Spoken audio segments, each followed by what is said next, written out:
guys, it's Miss Alyssa and I'm here with 21st Century in Pasco, and we are going to be showing you how to make a tie-dye t-shirt at home using only food coloring and vinegar. So what you're going to need is you're going to need an old t-shirt. If it has stains on it, that's even better. Do not use a new t-shirt that your mom is going to be mad about. That's not going to be okay. You're going to need vinegar, you're going to need the food coloring, and you're going to need rubber bands. So the first thing we're going to do is we're going to take this bowl and we're going to put our t-shirt in there. And we're going to fill it with a 1-to-1 ratio of vinegar and water. So we're going to put in 1 cup of vinegar and 1 cup of water until the shirt is mostly covered. We want it very saturated with the vinegar water. This is going to allow the fabric to take the color easier and make it brighter. If you have a shirt that's 100% cotton, that would take the color better, but I mean, if you don't, use what you have. I didn't go out and buy anything for this. I just used an old t-shirt of my daughter's and food coloring I already had at my house. Now we're gonna put water and vinegar in that bowl. You're gonna want to set up your workspace with 2 very old towels. Don't use anything of your mom's that is new. Mine are old and they have stains on them, and that's perfect because you don't want to make a big mess. If you can, I would honestly take this outside, but I don't think it's going to be good for me to do this outside because it's not going to show you guys very much. It's too bright out there right now. So we're just going to do this at my kitchen counter. So I'm going to get my vinegar. I did 2 cups of water in there. And now I'm going to take my vinegar and put it in there. It's going to be a little bit tricky. Only got one hand, but we're going to just make it work. I mean, if it gets on the towels, that's fine. I'm just going to wash them. No big deal. Definitely ask for permission before doing this because we don't want mom and dad to get mad that you're out there getting their kitchens dirty or making a mess. I mean, I'm a mom and I would not be happy if my kids just did it and didn't ask, but I mean, if your mom says go for it, take it outside, have some fun, do this fun activity with your brothers and sisters. So we're going to put it in there. I'm going to mix it up a little bit, and we're going to leave this in here for about 30 minutes. All right, so it has been 30 minutes. I took the t-shirt out and just squeezed all the water and vinegar out. See, it's already got stains on it. That's perfect. We don't want a brand new shirt. We just want something that's old and make it new again and something fun to wear.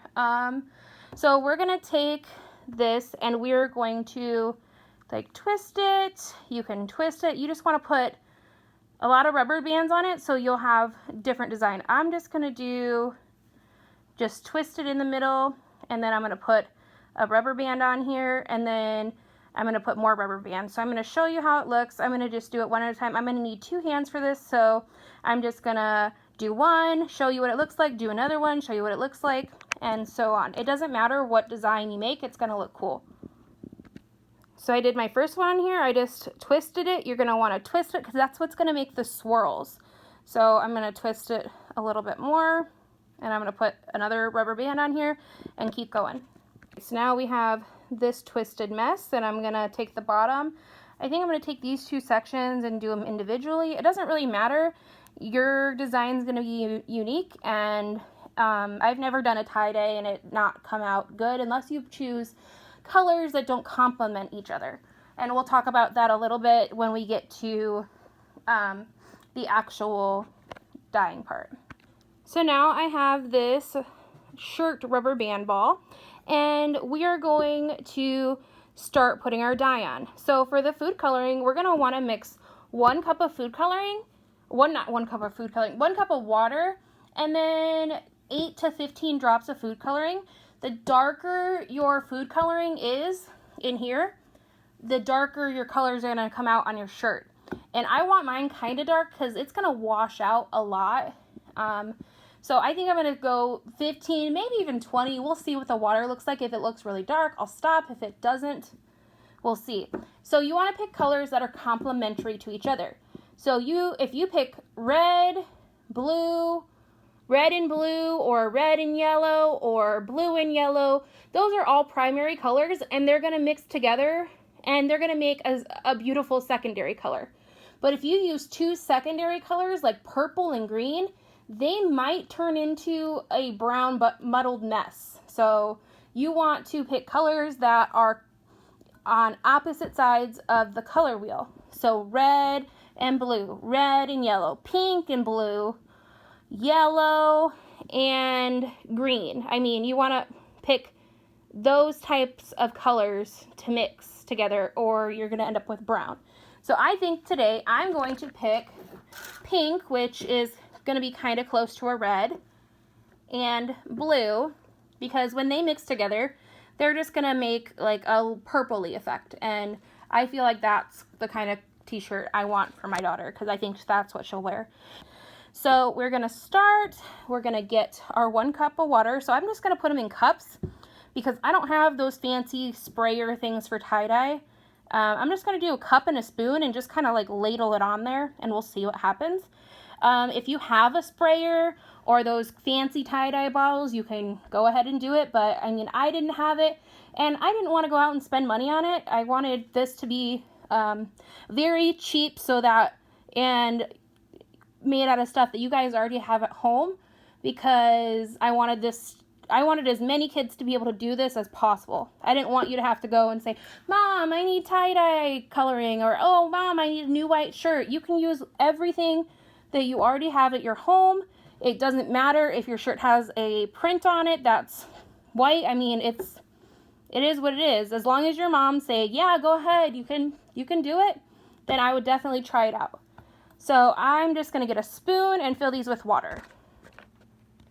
All right, so here we are. I got the water in here and some spoons. I'm going to take this off. Let me see if I can get it with one hand. Yep. And I'm going to put, I think, 15 drops in here. 1, 2, 3, 4, 5, 6, 7, 8, 9, 10, 11, 12, 13, 14, 15. It looks very dark. Put a little bit more in there. I mean, it just is up to you. These ones are neon tie-dye, I think. Tie-dye coloring. It was just from a birthday party, and I needed it for the frosting, so these ones are going to be, I think, neon, it says on the box, but I mean, I don't know. 6, 7, 8, 9, 10, 11, 12, 13, 14, 15. Okay, that one looks pretty dark. Okay, so you want them to be pretty dark because you want the color to be dark, because once you put it through the washing machine, it's going to lighten up a lot. So I want it to be as dark as possible when I put it on here. So I'm going to put it on here. I'm going to ladle it on there. I actually touched it right here and I got some on it, but that's okay because it's all going to be on there anyway. We want to move these over here because I don't want to get my kitchen counter stained with food coloring because it's very hard to get off. But if you do this outside, you don't have to worry about that. Do this outside, you don't have to worry about getting your counters messy. I mean, I would, but it's very windy and it's not good for filming. You guys wouldn't even be able to hear me. So we're going to mix this a little bit. Mix this a little bit. I'm going to start with the blue. You just kind of dump it on there. You want to really saturate it, so I'm going to put some there, put some over here, put some over here, put some over here. Okay, let's do some of the pink. Oh, we're going to put a lot of pink because that was not very much. You can barely even see that. Okay, I'm going to start just kind of pouring with it. Ooh, oh man. See how the colors are mixing down here?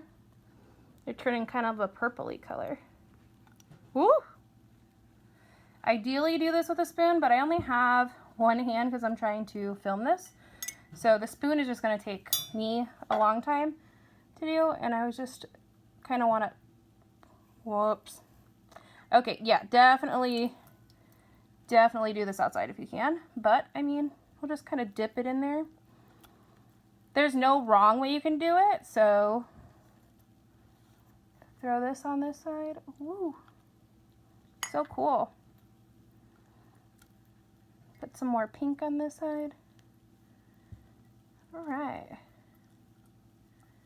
So we got this, and we're gonna let this sit in the dye for a little bit. I would say about 30 minutes to sit in this dye. I'm actually gonna do a technique that works and makes the dyes set quicker. So I'll show you that in 1 minute. So I decided that I'm going to set this in the microwave because usually you have to wait for the tie-dye to set for 24 to 48 hours, and I'm super impatient. I just kind of want to unwrap it and see what it's going to look like, but you can't do that unless you set it somehow. So I am going to take this and I'm going to put this in the microwave, and you need to put it in the microwave for around 30 seconds to 1 minute and then check on it, because if it gets too hot, it's going to melt this plastic, and we don't want to do that. We just want to get this very hot, and I would tell you that you need adult help for this. I would not say that you should do this by yourself. So get mom, get dad, ask them, hey, let's do this. You could have done all of this, and then to just set it, do it in the microwave with mom or dad. So I'm going to take this over here to my microwave. I'm just going to put it in, and I did not zip it all the way up because it will explode. I only zipped it up about halfway. If you don't have a zip bag, that's fine. You can put it in a bag with no zip. Just don't tie it or anything or it'll explode. So we're going to put it in here. I'm going to put it in for about 1 minute since I'm going to be standing here to watch it. I would do it 30 seconds at a time if you've never set tie-dye in the microwave. So we're just going to get it really hot, and then that way I can open it up and show you what it's going to look like. And the colors are kind of baked into that fabric. Alright, so it's been about a minute. It is pretty warm, and it's like leaking a lot. I want to put it in probably a little bit longer because I really want the colors to set. I want it to look very nice and marbly, and I don't want it just to wash out in the washing machine because then that would be no fun. So I'm going to put it in for another minute. It is pretty hot to the touch. So maybe use some tongs to get it out, or oven mitts, or have mom and dad do it because mom and dad know how to handle hot things. Do not do this alone without adult supervision because I don't want anybody to get hurt. Put it in there, get it going. Let's see. It's not really doing much in there, just getting like really steamy. You can see the bag. Alright, so it has been 2 minutes in this microwave and the bag is quite hot. I'm going to grab it by the zipper because the zipper is not as hot. But you can see it's like very, very hot, and I don't want to risk melting the bag. So let's put this down. Whew. Okay, I'm going to take it out of the bag, and I think I'm going to let it cool down for a little bit because I don't want to burn myself. So I'm going to let it cool down a little bit, and then I'm going to unwrap it and show you guys what mine looks like. It has been sitting for a little bit. It's still kind of hot. You can still see a tiny bit of steam, but I'm going to try to unwrap it a little bit. Maybe I need scissors. Yeah. I'm just going to kind of cut this off because I'm not going to be able to do it with one hand. Get those bands off. It did lighten up a lot. The blue is a lot lighter. It turned like purpley, but I mean, I think I like that. I mean, it doesn't really matter. It was fun to do, and I'm sure my daughter will love it. Just be careful not to cut your shirt because you don't want to do that. And all of the places that are tied up are going to be white because that's what we want. We want it to have a swirl effect. We didn't want it just to be one or two colors. We wanted it to be swirled. Exciting. I can never wait to open these up. See this bottom? So cute. light purple and blues. And some of the dye took like way better to some areas because this area up here was like lace. So it came out way brighter, which is fine. I mean, you never really know what's it's going to turn out until you do it. I didn't use a full cotton shirt because I didn't have one that I wanted to do this with. So it's fine if it has different design on those lace parts. It's just going to make the shirt look fun. Whoa, so cute. I love it. I wish this was my shirt now. All right, so there you have it. You have all of this, and it has these cute little designs right here. I actually like it a lot. So cute. And there's no wrong way to do it. You're going to come out with a cool design no matter what. Let me look at the back and see what the back looks like, if it looks the same. Yep, pretty much the same. There's more pink on the back than there is, so the pink must have gone on this side more. All right, well, that's all I have for you guys today. Go ahead and try this activity out and send us a message or a picture to see what your guys' look like. I can't wait to hear back from you guys. We miss you very much. And until next time, bye.